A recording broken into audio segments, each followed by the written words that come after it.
Graça e paz do Senhor Jesus, meus queridos amigos. Nós estamos aqui para mais uma reflexão da nossa série Produzindo e Semeando na Quarentena. E nesse vídeo eu queria refletir um pouquinho com você sobre momentos de crise. Como nós resolveríamos esses momentos? Ou ainda, o que esses momentos geram em nossa vida?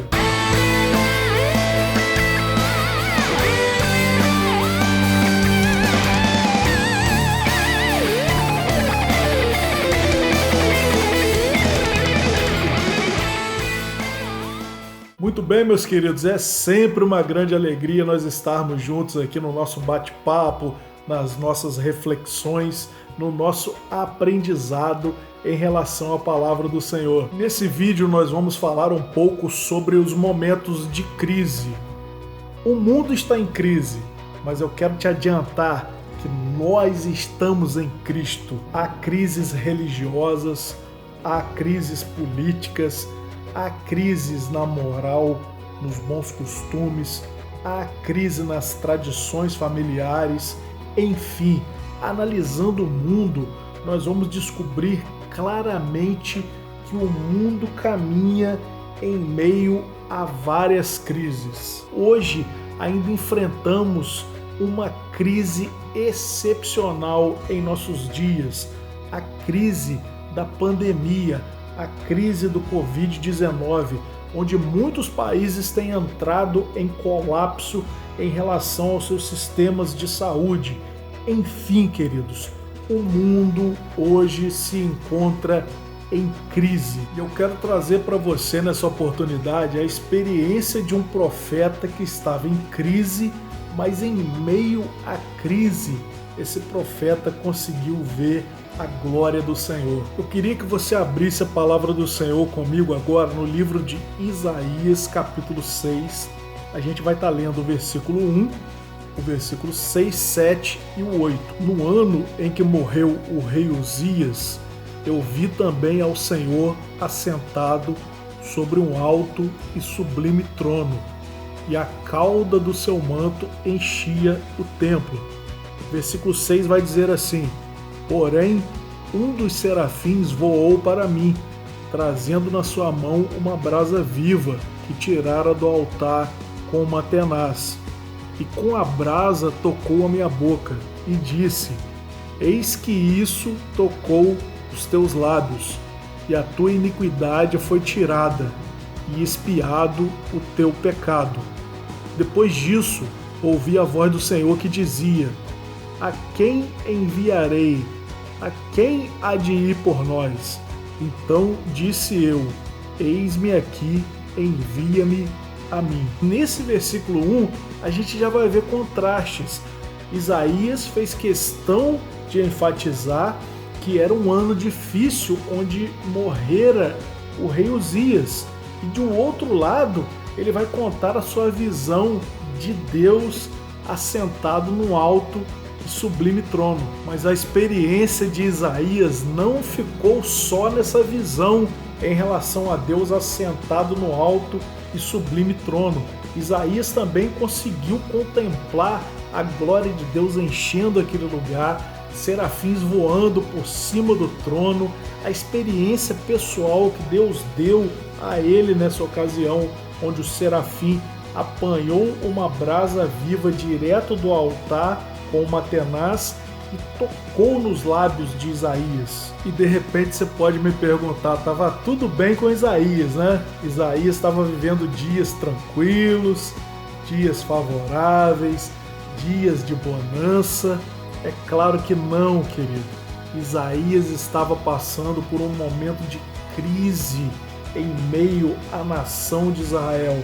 Olha só algumas coisas que estavam acontecendo em relação àquela nação. A situação não estava boa naquele contexto. Apesar de Isaías ter tido aquela experiência, aquela visão, havia 5 anos que o profeta profetizava sobre a nação corrompida, usando expressões, por exemplo, ai desse povo. O povo não dava ouvidos à voz de Deus. Muitas crises estavam se entranhando naquele contexto, principalmente a crise espiritual. Outro tipo de crise que estava ali sufocando aquele povo partia dos governantes. Em Isaías 1:23, a Bíblia vai dizer assim: os teus príncipes são rebeldes e companheiros de ladrões. Cada um deles ama as peitas e anda atrás das recompensas. Não fazem justiça ao órfão e não chega perante eles a causa da viúva. Quando o texto vai falar sobre o amor às peitas, essas peitas eram tributos cobrados ao povo. Ou seja, eles estavam ali de forma gananciosa, tentando extorquir daquele povo. E fora isso, também formulavam leis que acabavam espremendo aquela nação. Eu citei para você uma crise espiritual, eu citei para você uma crise no governo, e também existia uma terceira crise, que era uma crise na moral. Havia uma grande inversão de valores em meio àquela sociedade. A Bíblia vai dizer assim em Isaías 5:20: ai dos que ao mal chamam bem e ao bem mal, que fazem das trevas luz e da luz trevas, e fazem do amargo doce e do doce o amargo. E você pode ver que a coisa estava complicada, porque confundiam bem com o mal, confundiam trevas com luz, confundiam doce com amargo, tudo invertido, uma inversão de valores gritante. E como se não bastasse, nesse ano morreu também o rei Uzias, um rei que era cuidadoso em relação ao povo, onde Isaías, lá no versículo 1, fez questão de registrar sobre a sua morte. E num momento tão delicado, num momento de crise absoluta em meio à sociedade, Isaías recebe uma tremenda visão, uma tremenda experiência com o Senhor. A sua crise é na sua saúde, a sua crise é no ambiente familiar, a sua crise é na parte financeira, na parte material, na parte espiritual, a sua crise hoje é na parte emocional, uma depressão, estresse, estafa, desânimo. Onde é a sua crise? Eu quero dizer a você que Deus pode fazer surgir uma experiência sobrenatural em meio a essa crise que você está vivendo. Olha só que coisa interessante. O significado da palavra crise, essa palavra crise, ela se deriva de uma palavra grega chamada crisales, que se deriva de outra palavra que se chama crisos, que é igual a ouro. O verbo acrisolar se deriva da palavra crise. O que é acrisolar? Acrisolar é o que o ourives faz em relação à purificação do ouro, ou seja, acrisolar é purificar o ouro, separar a parte valiosa das impurezas. Eu quero acreditar pela fé que nesse momento o Senhor está te acrisolando, tornando você cada vez mais puro. Toda crise gera crescimento a cada um de nós. Pense comigo nesse momento.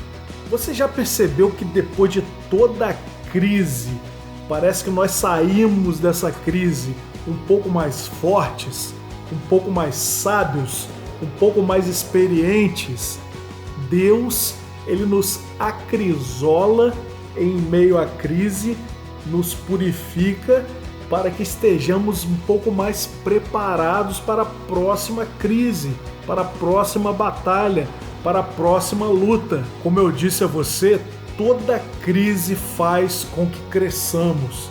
As crises fazem com que reconheçamos o nosso limite, as nossas fraquezas, as nossas possibilidades.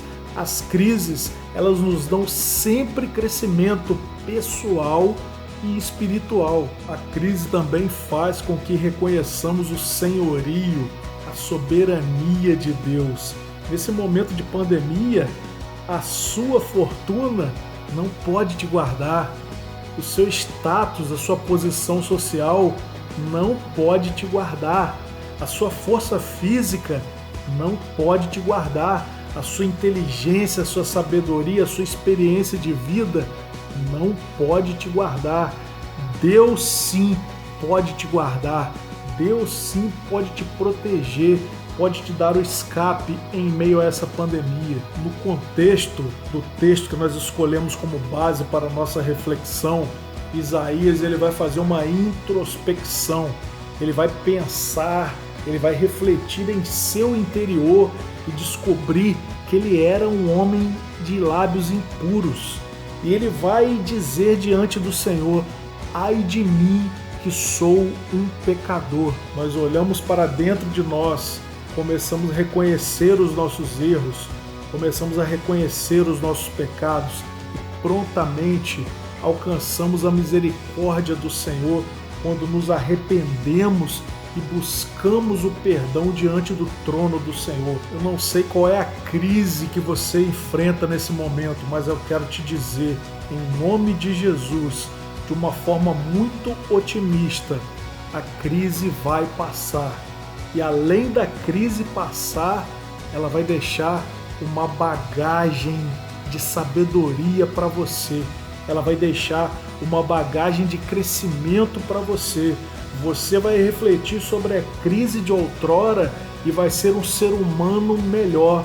Você vai ser um cristão melhor. Você vai ser uma pessoa com atitudes melhores, com pensamentos melhores, com uma perspectiva de vida melhor. Por mais dura que a sua crise seja, por mais pesada que a crise que você está enfrentando se torne, eu quero te dizer nessa hora que assim como Deus deu experiências sobrenaturais, experiências divinas ao profeta Isaías, Ele também pode dar a você experiências grandiosas. Muito obrigado por seu carinho, por sua atenção e, sobretudo, como eu sempre digo, muito obrigado por suas orações. Que Deus te abençoe muito e até a próxima oportunidade, se Deus quiser e nos permitir.